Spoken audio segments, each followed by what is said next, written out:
Hello again, everyone. So today what we're going to do is we're going to take a look at a couple of our comments. The first comment is by Vidalian. It says, interesting but laborious. This comment was made in reaction to my JD-08 velocity modulation video. And for anyone who's had an opportunity to watch that video, they are correct. This is an extremely painstaking process, adjusting the velocity of each of the JD-08's steps. It's a little involved. We do have a second comment. And this one is in reaction to my controlling the Roland JD-08 with the Akai MPC sync and control video.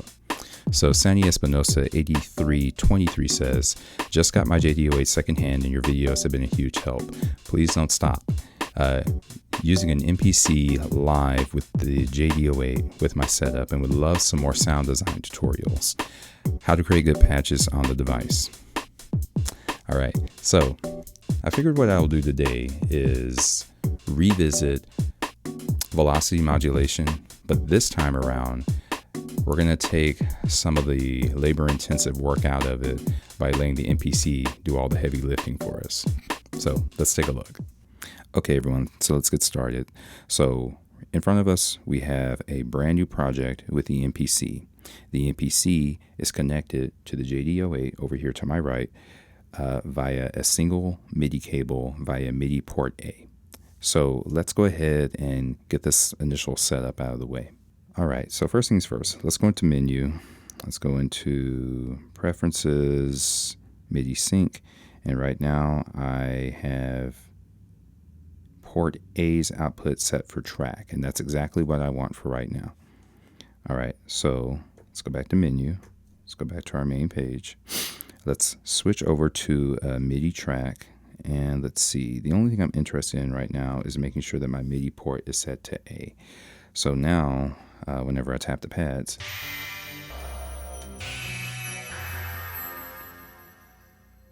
I get sound from the JD-08. As far as the JD-08 is concerned, what we want to make sure that we have here is a brand new patch and a brand new pattern. So I'm going to go ahead and set that up. So first things first, I'm going to hold start. And I'm going to switch over to an empty pattern. I'm just going to cycle all the way to the last. And again, what I did was I held start and I just rotated the value knob. You can use the bank and number buttons to do this, but again, I just wanted to make sure that what I was doing is overt. Next up, now that we have a pattern selected, now we can select a patch. So let's listen to a few of these. Actually, I think I might just use an empty patch. So I'm just going to cycle all the way over to D84 maybe. Let's see here. Oh, that's an empty one. All right, D86. Okay, so let's continue. Back to the MPC. So we have MIDI track set for MIDI port A. All of my node information is going to be fed to the JD-08. The JD-08 is going to produce audio, and that's being fed into the mixer. Okay, what I'm going to do now is I'm going to go into my grid editor, and I'm just going to find a note. Let's see, should we go, let's go with an F.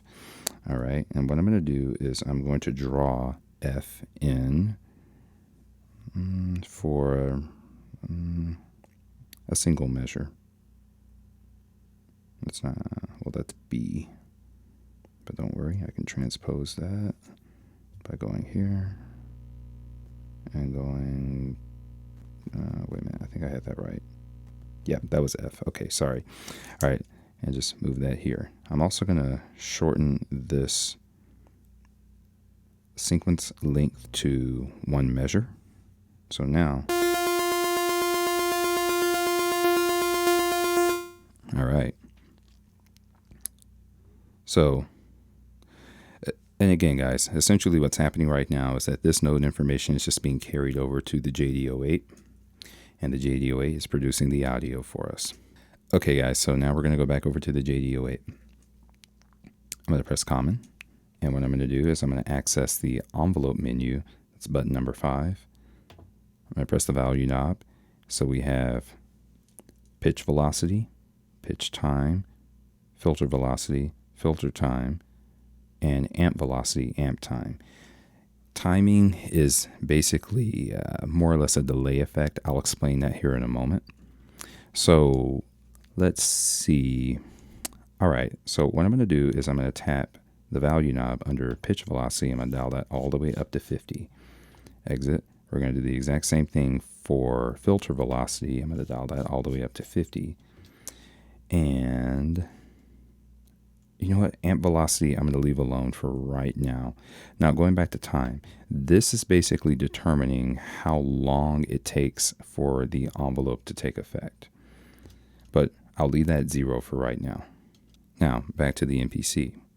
So now that I have all of my envelope parameters set, what I'm going to do is I'm going to adjust the velocity of each of my notes. And I'm just going to do something completely random with each of them if I can. So here we go. I wonder if I can, yep. Let's see, I'll just do something random. Hopefully I can draw these in. There we are.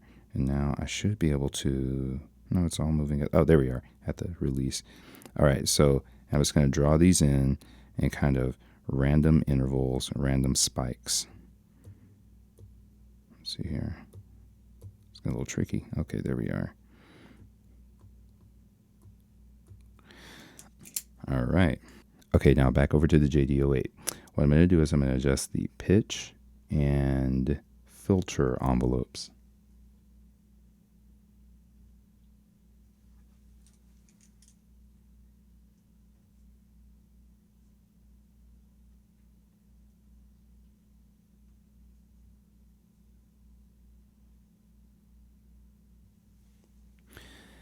So I dialed in a few random values there.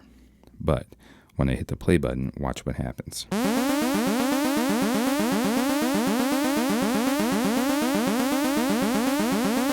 Okay, so it sounds like a bit of a mess right now. But essentially what's happening right now is that the envelope is being triggered contingent upon the velocity of each note that was dialed into the MPC. Let's remove a few notes at random.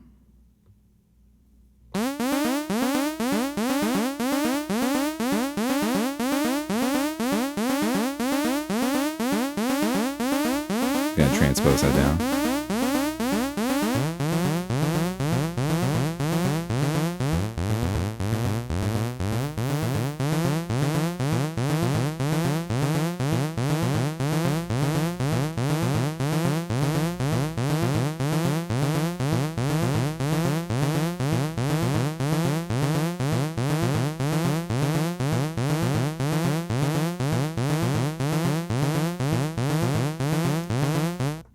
All right, now let's go back over to the JD-08 for a moment.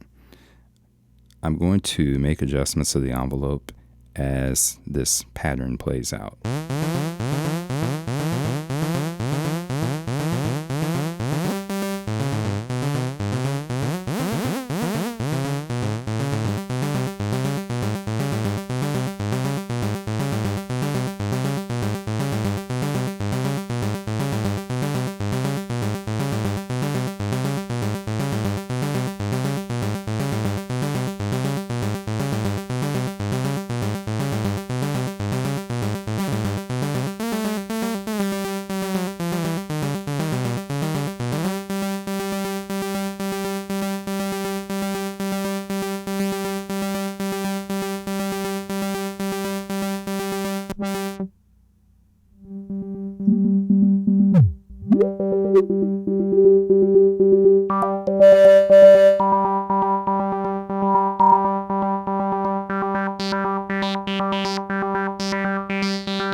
Okay, so I think you guys get the point. Again, all that's happening right now is that the pitch envelope and the filter envelope are being triggered or modulated based on the velocity of each step. The higher the velocity, the more of an effect you'll hear as it relates to the pitch and the filter.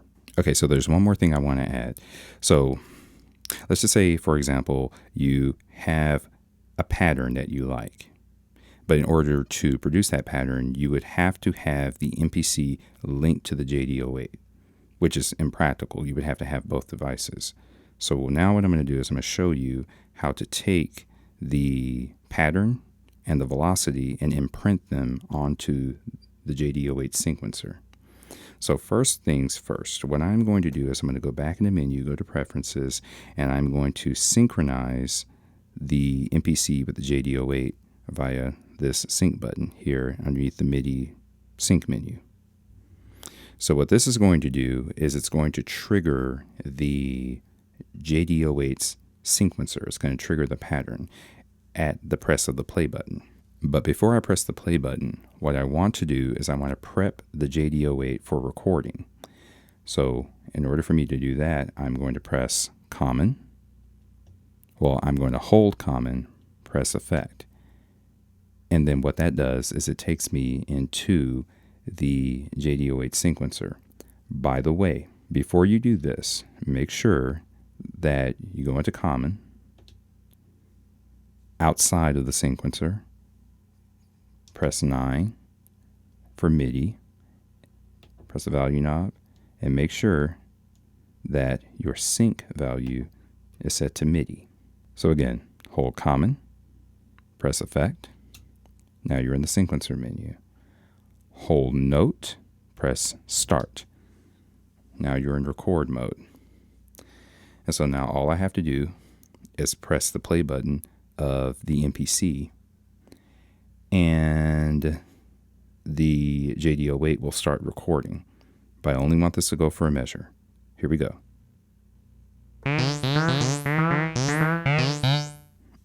And there we go.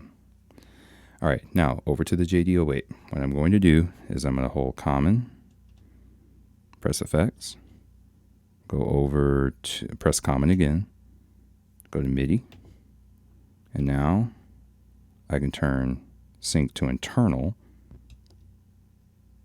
exit, and now if I hit Start,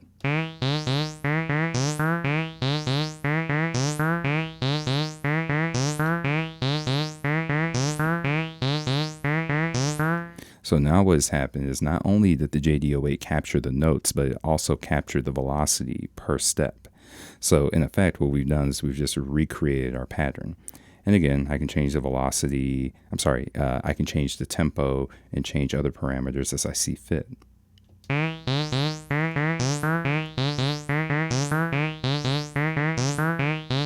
If I want to add an effect, I can. Let's try that.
And there we have it.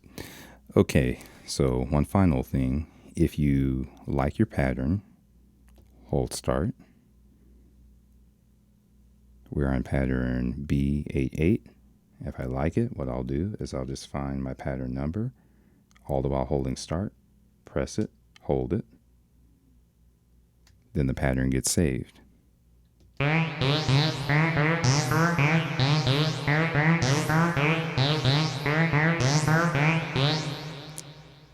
Hold Common, press Effect. That takes me back to my initial patch. And again, if I like my patch, what I'll do is I'll find the patch number, press it, hold it, and then it saves. And that's it. All right, guys, so there you have it. So hopefully that process is less intensive. Other controllers to use for this type of process that work really, really well. Number one, the Arturia KeyStep Pro, definitely a go-to. Another go-to of mine is the Korg SQ64. A little bit more difficult to program, but it accomplishes the same effect. You just have to get used to the workflow. So if you guys have any questions, please feel free to leave them in the comments. Until then, I'll talk with you soon. Thanks.